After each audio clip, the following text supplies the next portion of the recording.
At this time, we would like to announce the award winners. The Commandant of the Marine Corps will join us to congratulate each recipient. Susan Hodges, who spearheads our awards program, will read through each award category and announce the winner. Susan, General Neller.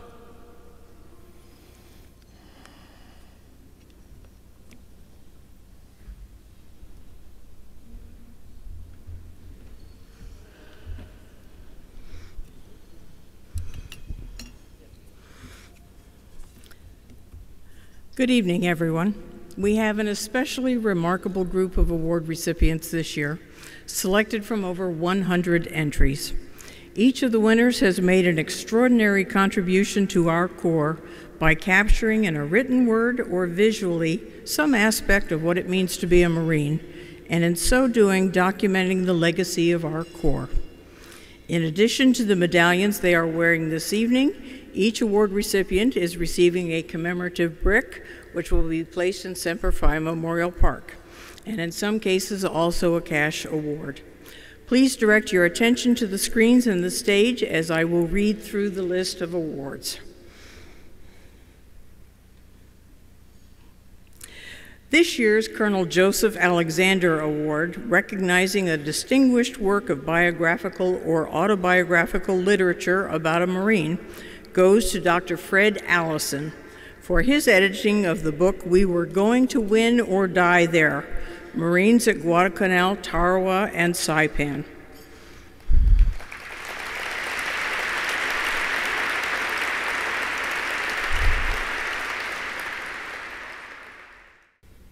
Fred's book is based on Dr. Allison's interviews with Roy Elrod, a commander in the 8th Marine Regiment and a Silver Star recipient, and it presents a powerful and moving narrative. Fred is a retired Marine officer and has been the History Division's oral historian for 18 years. Coincidentally, Fred and Roy grew up in the same small town, Muleshoe, Texas.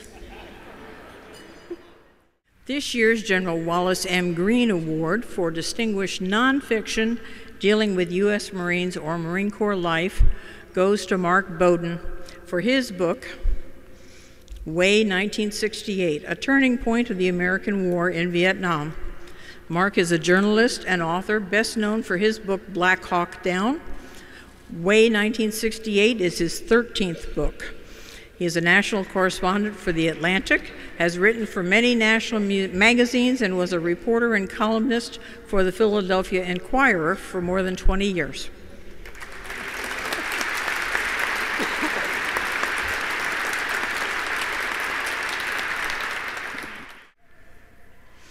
The next award is the Major Norman Hatch Award for feature documentary, 40 minutes or more. And it goes this year to Stephen L. Smith for his film, George W. Ruth, American Marine, World War I.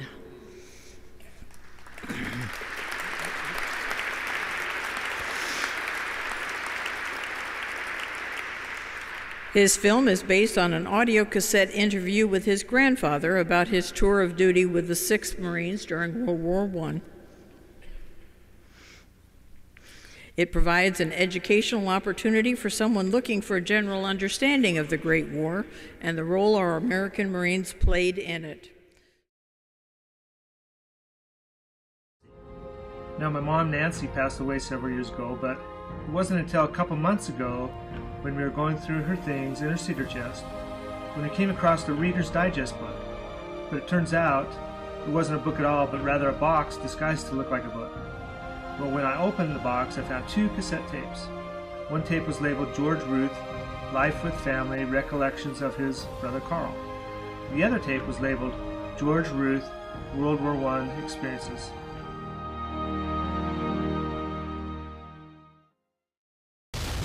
The high explosive and the mustard gas shells couldn't hit us directly, but they would hit the trees, and in the case of the mustard gas, would splash down in our area. So no more than started, and we had the gas alert. And I remember that night I had the bed at the end of the barracks house, and I sure that I slept some, but whatever I slept that night was with a gas mask on, naturally. And then a couple of days later, I found that I was burnt by mustard gas in delayed action, and I was evacuated.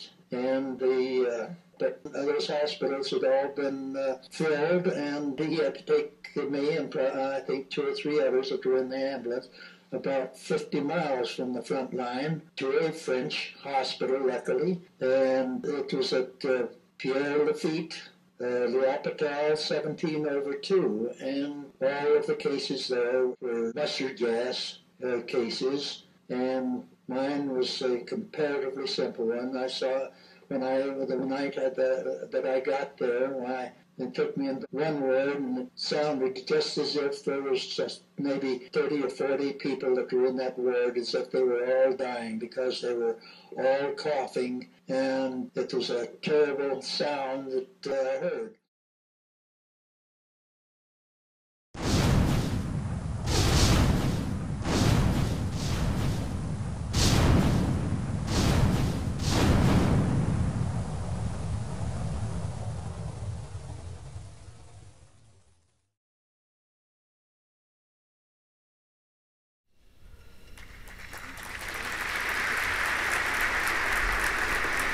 The Colonel John W. Thomason Jr. Award is given for excellence in the fine or applied arts in depicting the historic or contemporary Marine Corps.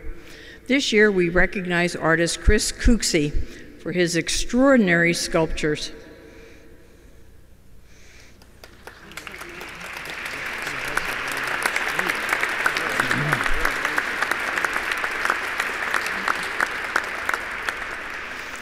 Nations Call, Wages and Will, and Art at Their Core, which were commissioned by the Marine Corps Recruiting Command. They are all on display here on the second deck of the museum. Chris works in sculptural media mixed assemblage techniques. His works have been featured in many art and cultural publications and are prized by collectors. He lives and works out of Lawrence, Kansas.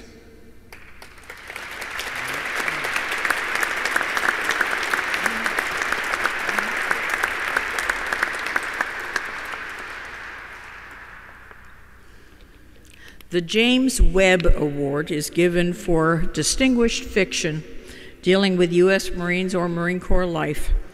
This year's award goes to Jeff Shera for The Frozen Hours.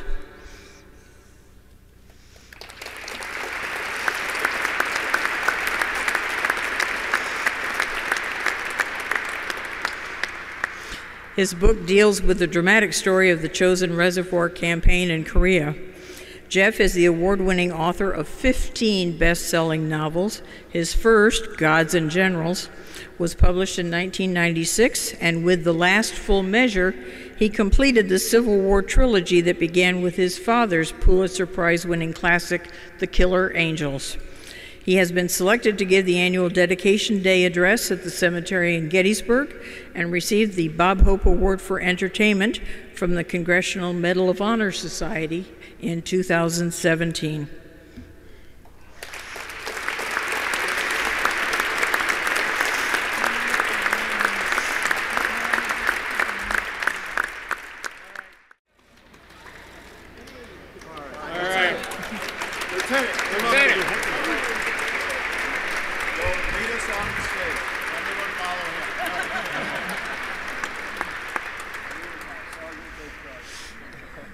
Congratulations to each of our award recipients. Ladies and gentlemen, continue to enjoy your dinner. The entree is on the way. But I'll be back.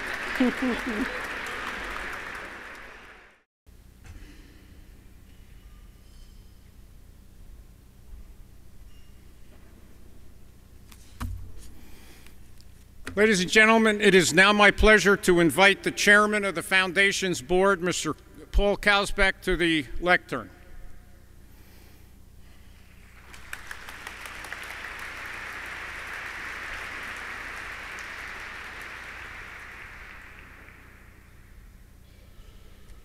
I am honored to present the 2018 Lieutenant General John A. Lejeune Recognition for Exemplary Leadership to a strong and compassionate leader without peer, the Secretary of Defense, James N. Mattis. Ladies and gentlemen, please welcome Secretary Mattis.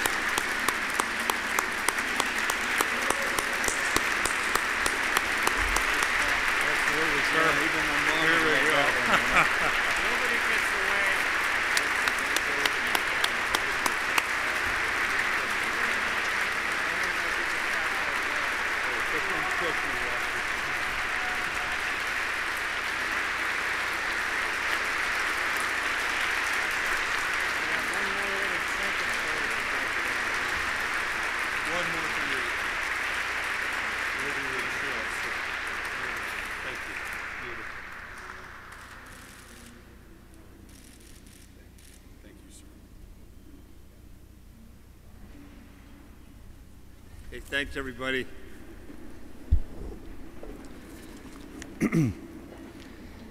I'm not going to go through the list of all the distinguished guests here this evening because I know that there is astonishment among all of us here tonight that I would be standing here in this position right now talking with you. I can guarantee you no one is more astonished than myself. But it is rejuvenating to be back in the company of people who raised me in the Marine Corps. So many role models and mentors here this evening. Who would have dreamed, Chairman of the Joint Chiefs, General Dunford, General Kelly, Chief of Staff to the White House, God bless you. Who would have believed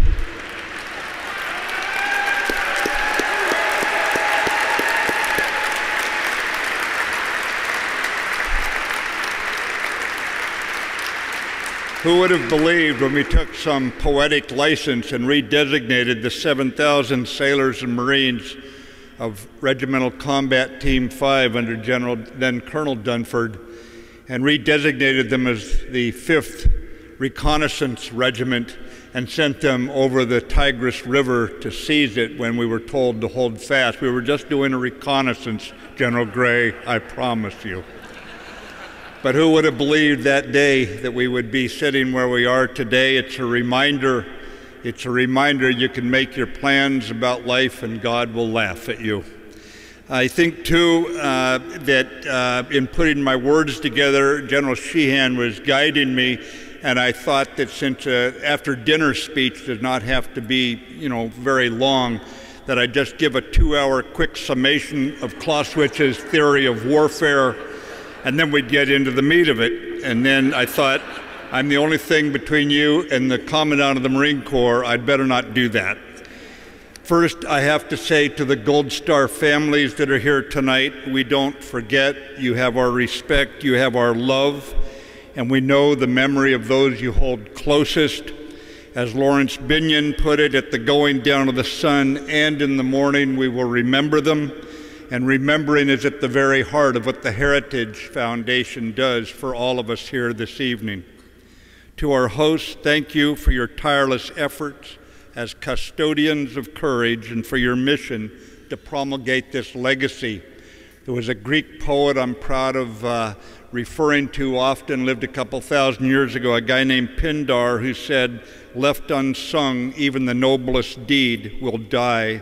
And I think thanks to this stalwart organization, his words need not apply to the deeds of U.S. Marines, the deeds of generations of our soldiers of the sea, and they will not lie in the compost of history's events thanks to this organization. We're building a country here these days, and we have to remember that. It's work that's never finished, it's noble work, it's hard work, and it's never, ever finished. So to have something like this that holds the legacy of this national treasure, I believe is critical. The Lejeune Award itself, as we all know, is named for a Louisiana boy who fought his way into the Marine Corps. When John Lejeune requested transfer from the Naval Engineers, a Navy bureaucrat told him, quote, "You have altogether too many brains to be lost in the Marine Corps," unquote. As you know, General Sheehan, I never had that charge leveled against me. So it's humbling, truly humbling, to receive the Lejeune Award. I was a pretty average Marine, and people can think, well, there's false modesty. No, I have a very high regard for Marines. An average Marine is pretty magnificent, especially as Hemingway will tell us, when the chips are down, there's no one better to have around than a Marine, and he was a man who knew something about fighting. But I would tell you, too, that it's not false modesty, although I have a lot to be modest about.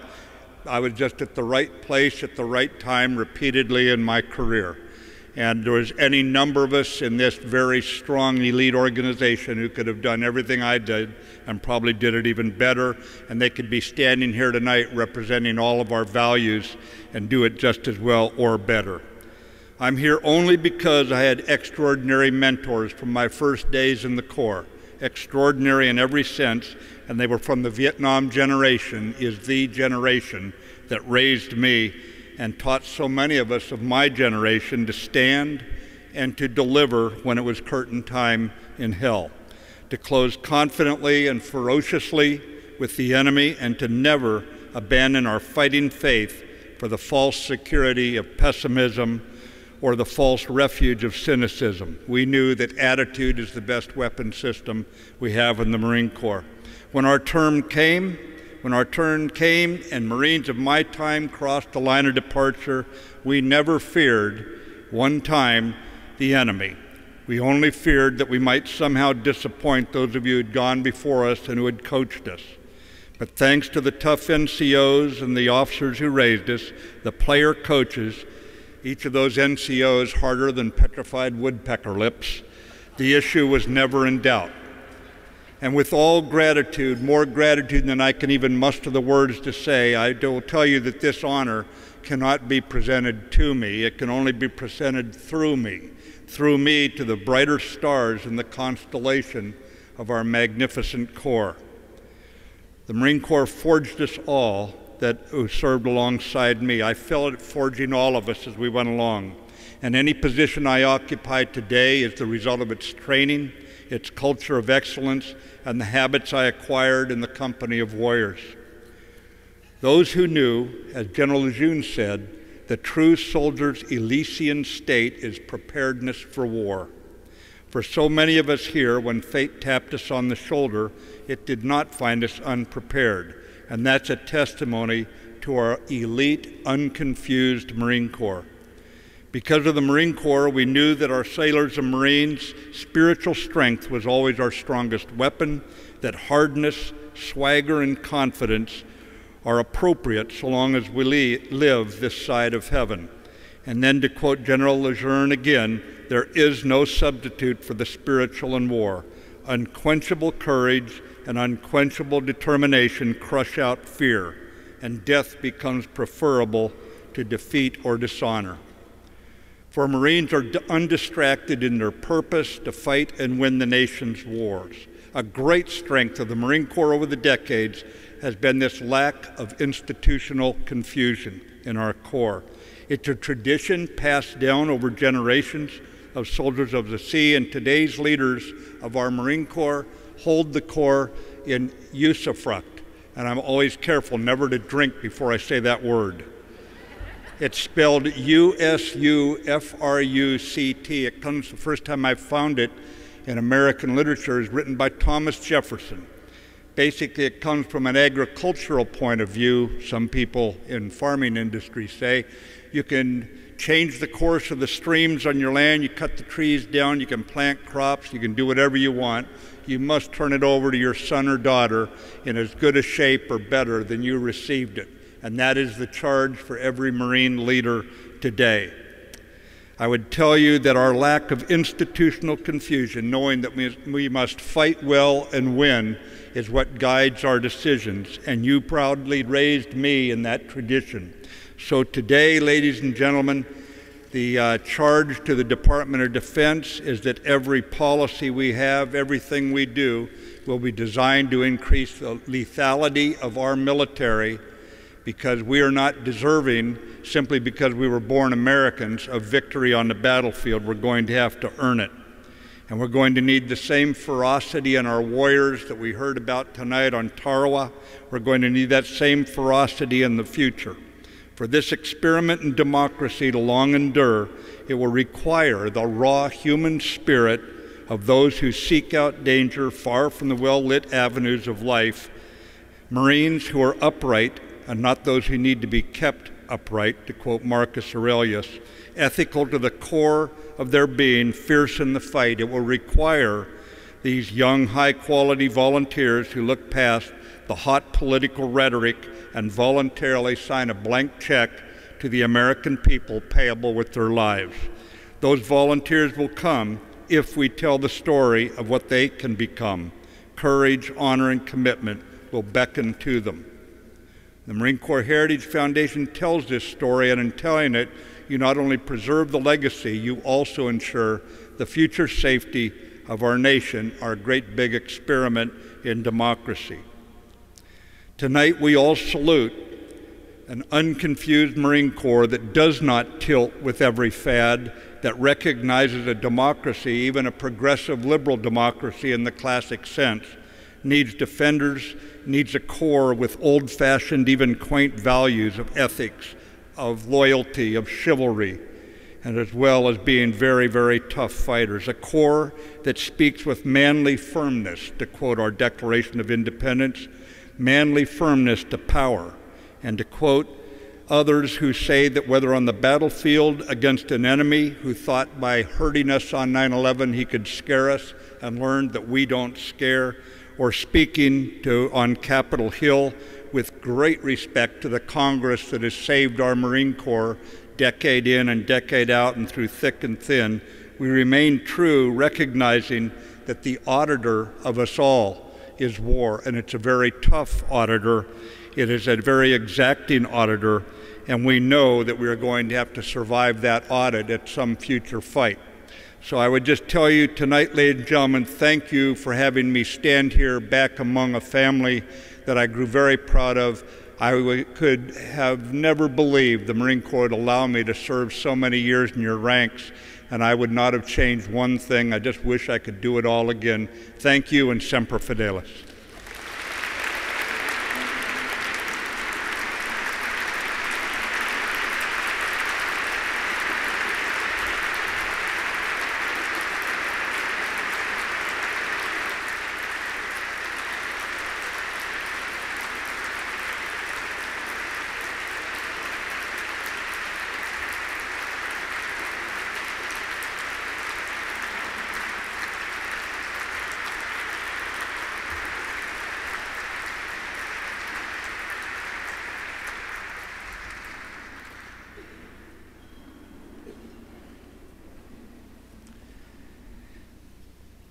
General Mattis, thank you.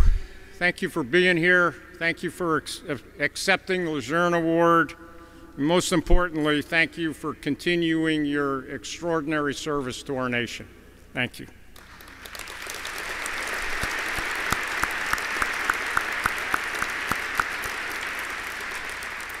Ladies and gentlemen, it is my distinct honor to introduce our military guest of honor, the 37th Commandant of the Marine Corps, General Robert, and as he told me last year, the B stands for Badass Neller, to share with you the state of our Corps.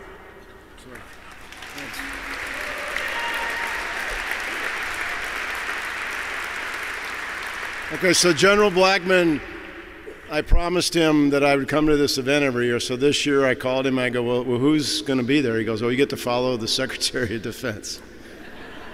And General Kelly will be there, and the chairman. I said, well, thank you so much. So welcome to our family reunion.